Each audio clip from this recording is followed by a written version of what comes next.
রাজধানীর foreign service একাডেমিতে রাজনৈতিক দলগুলোর সাথে ঐকমত্য কমিশনের বৈঠক চলছে। এ বিষয়ে আরও খবর জানাতে আমাদের সঙ্গে যুক্ত হচ্ছেন আশিকিন প্রিন্স। প্রিন্স, আজকের বৈঠকে কোন কোন বিষয় গুরুত্ব পাচ্ছে?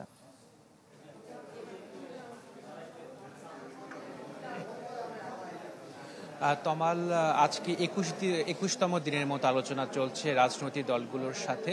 আজকে মূলত দুটি বিষয় নিয়ে আলোচনা হচ্ছে। একটি হচ্ছে তত্ত্বাবধায়ক সরকার গঠন এবং সংসদের নারী প্রতিনিধিত্ব।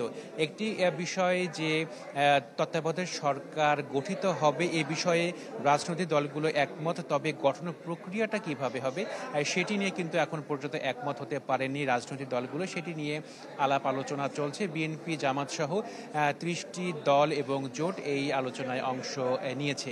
একটি গুরুত্বপূর্ণ বিষয় যে গতকাল সব রাজনৈতিক দলগুলোর কাছে জুলাই সনদের খসড়া পৌঁছে দেওয়া হয়েছে এবং সেটি আগামীকালের মধ্যে সেই খসড়ার বিষয়ে মতামত দিতে বলা হয়েছে। আজকে সকালে আমরা বেশ কয়েকটি রাজনৈতিক দলের সাথে কথা বলেছি। তারা বলছে এই বিষয়ে কিন্তু রাজনৈতিক দলগুলো ভিন্ন ভিন্ন মত পোষণ করেছেন। যেমন এনসিপি বলছে যে এটি কিভাবে বাস্তবায়িত হবে সেটি কিন্তু ভবিষ্যতের উপরে ছেড়ে দেওয়া হয়েছে।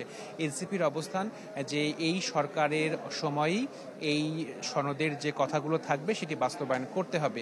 অন্যদিকে গণ অধিকার পরিষদ তারা বলছে যে শুধুমাত্র এই সনদে জুলাই গণঅভ্যুত্থানের প্রক্রিয়াটাকে অন্তর্ভুক্ত করা হয়েছে, কিন্তু ১৬ বছরের যে আন্দোলন সংগ্রাম সেটিকে অন্তর্ভুক্ত করা হয়নি। যদি অন্তর্ভুক্ত করা না হয় তাহলে তারা এই জুলাই সনদে স্বাক্ষর করবেন না। তো আলাপ আলোচনা চলছে।